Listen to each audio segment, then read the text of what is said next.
E aí, pessoal, eu sou o Rafa e hoje a gente vai falar sobre Xena, não é mesmo?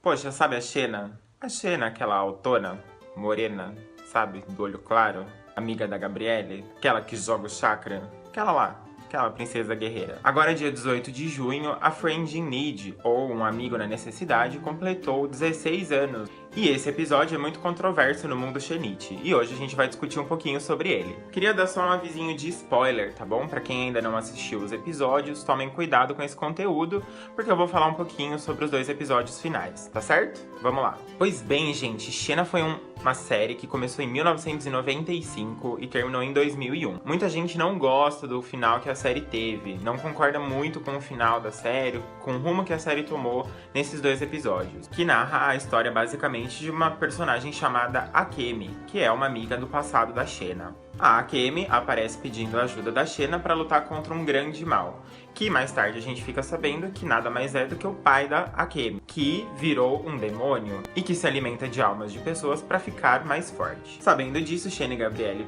fazem a sua trouxinha e toca pro Japão. Elas descobrem que no passado, Xena foi responsável pela morte de 40 mil almas. Foi um acidente, óbvio, né? Porque a Xena não mataria 40 mil almas.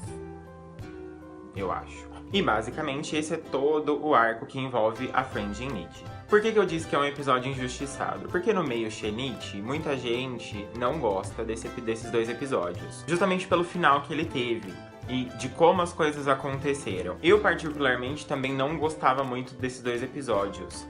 Mas eu comecei a pensar melhor, comecei a analisar melhor, comecei a assistir os episódios com outro olhar, e hoje a minha opinião, ela é um pouco diferente, eu penso um pouco diferente a respeito desse assunto. Ele é um episódio, sim, que tem os seus pontos negativos, mas ele também é um episódio muito bom e que tem o seu lado bom também. E a gente deixa de olhar muito pra esse lado bom e passa muito a olhar só pras coisas ruins. Então eu vou fazer um balanço hoje pra vocês sobre o que eu acho que é bom e sobre o que eu acho que não é tão bom assim nesses 2 episódios, tá bom? Começando pelo que eu acho que não é tão legal nos episódios. A primeira coisa que eu queria dizer é quem é a Akemi. Porque assim, durante toda a série a gente nunca ouviu falar dessa pessoa. E de repente ela surge e a Xena resolve largar tudo pra ajudar essa pessoa e até abdicar da própria vida por conta dessa pessoa. Deixando um pouco de lado a relação dela com a Gabrielle. Eu fiquei um pouco confuso com relação a isso, porque quando eu assisti esse episódio pela primeira vez, eu fiquei meio sem entender. Por que a Xena tá fazendo tudo isso? Não dá pra entender muito bem essa relação, principalmente pelo fato de que é uma pessoa que a gente nunca ouviu falar durante toda a série. Então isso me deixou um pouco confuso, sem entender os motivos da Xena que levaram a Xena a tomar essas atitudes por causa dessa pessoa. Lembra o lance que eu falei que a Xena foi responsável pela morte de 40 mil pessoas? O que aconteceu? A Akemi, ela assassinou o pai dela quando ele ainda era uma pessoa. E ele ressuscitou como um demônio. Quando ela matou o pai dela, ela se tornou uma pessoa desonrada. E ela teve que cometer um ritual que se chama Airakiri. Consiste em restabelecer a honra da pessoa. Então ela pega uma adaga, rasga suas entranhas e outra pessoa fica responsável por cortar a sua cabeça. Dessa forma, eles acreditavam que a honra da pessoa seria restaurada. E adivinha quem é que foi que cortou a cabeça da Akemi? Foi a Xena. E isso doeu muito pra Xena, porque ela tinha todo um carinho especial pela Akemi. Então o que ela fez? Ela pegou o corpo da Akemi, cremou o corpo, colocou naqueles jarrinhos, né, que a gente sempre vê em filmes, e tava levando essas cinzas pra serem enterradas no jazigo da família da Akemi. E aí os aldeões ficaram sabendo que a Xena tava tentando honrar uma pessoa, uma menina, né, que havia matado o próprio pai. E eles não queriam deixar isso acontecer. Então eles começaram a atacar a Xena já tava meio transtornada, tinha tomado umas birita. E ela, meio que sem querer, colocou fogo nessa aldeia. Consequentemente, essas 40 mil pessoas acabaram por morrer. Aí, quando ela volta pro Japão, contam pra ela que ela foi responsável pela morte dessas 40 mil pessoas. As almas das pessoas só teriam paz quando a morte delas fosse vingada. Ou seja, com a morte da Xena. E aí a Xena faz o quê? Vai lá e luta contra um exército de sei lá quantos japoneses e resolve morrer pra vingar as 40 mil almas. Além de tudo, ainda explicam durante os episódios que ela só conseguiria lutar com esse demônio, com o Yodoshi, em forma de espírito. Por isso também que ela acaba optando por morrer para poder combater esse mal. O que me deixou mais assim foi, poxa, a Xena já tinha feito tanta coisa boa, e eu acho que isso gerou um contraste, um antagônico com o que a gente viu em Fallen Angel, que é o primeiro episódio da 5ª temporada, aquele episódio que elas vão pro paraíso. Se a Xena já tinha cumprido, né, a sua parte boa na Terra, e ela já tinha inclusive ido pro céu, como que ela ainda tinha alguma coisa pra pagar? Será que ela já não tinha, né, pago por todos os seus erros do passado? Ainda tinha alguma coisa que ela precisava pagar? Então eu fiquei meio sem entender por que ela ainda teria que pagar por isso, para as almas terem paz e etc. Não me convenceu essa história. Mas eu acho que o que é mais doído pros Xenites é o fato de como a Xena morreu. Alerta de spoiler mais uma vez. A Xena morre decapitada depois de tomar várias flechas no corpo todo, no braço. Tem cena dela arrancando a flecha do braço. É uma cena bem forte. Foi uma morte muito brutal. E ela ainda morre degolada. Arrancaram a cabeça dela. Eu sei que durante todo esse período, enquanto a Xena tá lutando com o Yodoshi e não sei o que, a Gabrielle tá correndo atrás de alguma forma pra trazer a Xena de volta à vida. E elas descobrem uma fonte lá, que se elas pegassem as cinzas da Xena e jogassem nessa fonte, a Xena voltaria à vida. No final desse arco todo, a Gabrielle já tá com tudo pronto, as cinzas pra pôr lá nessa fonte, e a Xena não permite, porque ela tinha que vingar essas 40 mil almas, que ela foi responsável pela morte. E eu achei isso injusto, porque, na minha opinião, as duas tinham que ficar juntas, independente do que eles fizessem. Se fosse pra ficar viva ou se fosse pra ficar morta. Pelo menos que as duas ficassem juntas. Separar as duas vai contra tudo que a gente acredita durante toda a série. Então eu acho que chegou nesse final, com as duas separadas, a Xena morta, a Gabrielle viva, ficou meio estranho. Pô, elas lutaram tanto durante toda a série pra ficar juntas, passaram por tanta coisa. E chega no final, no último episódio, as duas se separam. Qual é a lógica disso?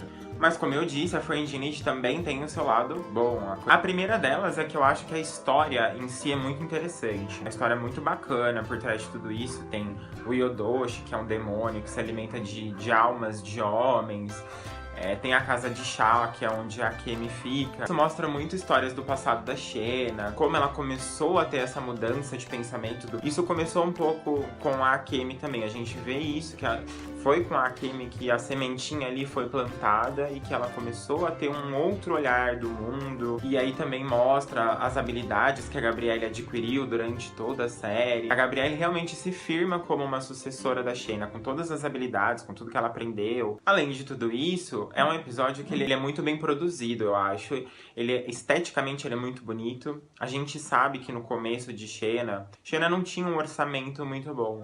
Tanto que no início muita coisa era reaproveitada da série Hércules, né? Cenário. Muitos atores realizavam vários papéis por falta de orçamento. E isso foi evoluindo durante os anos. E eu acredito que esses 2 últimos episódios, eles mostram como realmente a série evoluiu da primeira temporada pra 6ª. Como teve realmente, assim, acreditaram na série, teve um investimento melhor.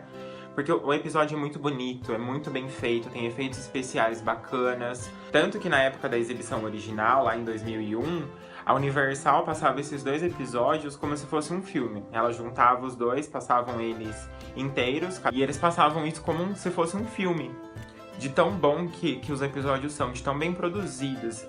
Enche o olho assistir, é gostoso. Pra gente que é fã, pra gente que gosta da série, a gente consegue notar a diferença e o carinho que eles tiveram com esses 2 episódios. Eu vou citar 3 cenas específicas, que são cenas que me fizeram pensar e mudar um pouco a minha cabeça a respeito desses 2 episódios. A primeira é aquela cena que todo mundo conhece, que todo mundo no meio Xenite idolatra, que é quando a Xena vai ensinar a Gabrielle a usar os pontos de pressão. Né, as duas estão sentadas numa sala, já com uma roupa diferente. E aí a Xena pega as mãos da Gabrielle, coloca, né, no pescoço, lá onde ela bate, pra cortar o fluxo de sangue. E aí ela ensina a Gabrielle como aplicar o golpe. E aí ela fala que se ela tivesse mais 30 segundos de vida, era dessa forma que ela queria viver, olhando pros olhos da Gabrielle. Que lindo, não é mesmo? A segunda cena, que até hoje me dá arrepio quando eu vejo, é a cena da Gabrielle usando o chakram pela primeira vez. Né? Ela tá lá lutando com o samurai. O samurai tá tentando impedir ela de levar as cinzas da Xena para essa fonte que eu citei agora anteriormente. E a Gabrielle tava guardando o chakra da Xena. E ela pega o chakra, joga, o chakra bate, rebate, dança ragatanga, bate na cabeça do samurai e volta pra mão dela. Eu achei fenomenal essa cena, ela me dá arrepio até hoje quando eu assisto esses episódios. Eu vou citar a cena final, que é aquela cena triste, mas ela existe, que é aquela cena do barco, onde a Xena já escolheu permanecer morta, a Gabrielle se conformou, né, de perder a sua amiga. Mostra uma cena aérea, né, do barco com a Gabrielle lá dentro, segurando as cinzas da Xena naquela urna. E aí dá a entender que a Xena aparece em espírito pra Gabrielle, dizendo que aonde a Gabrielle fosse, ela estaria sempre junto com a Gabrielle. Aí a Gabrielle diz que estava pensando em ir pro sul, que eles estavam precisando de uma garota com um chakra. Então, essa cena ela é muito bonita, ela tem uma importância muito grande para os Xenites. E realmente eu acho que marca o final de uma etapa, né? O final de um ciclo da série. Né? O amor das duas, né? Que não é uma coisa pequena. Para finalizar, pessoal, assistam os episódios novamente, olhem com outro olhar. Eu sempre tive muita resistência contra esses 2 episódios. E eu só comecei a enxergar eles de uma outra forma quando eu abri a minha mente pra ver que eles não são episódios ruins. Então, reassistam os episódios com um outro olhar, com uma outra ótica. Procurem não olhar com um olhar crítico, né? De tipo, a Xena morreu, ficaram separadas, e quem é a Kemi? Tentem olhar com um olhar mais, nossa, que episódio bonito, que episódio bem produzido. Pensem nessas coisas que eu falei pra vocês. Tá legal? Bom, gente, deixem o seu joinha, compartilhem esse vídeo, se inscrevam no canal, por favor. O joinha de vocês é muito importante. Meu canal tá apenas começando, esse é só o primeiro vídeo de muitos que vão vir aí pela frente. Curtam a nossa página no Facebook, o endereço tá aqui embaixo na descrição. Eu espero que vocês tenham gostado. Fiquem com um beijo do Rafa, não é mesmo?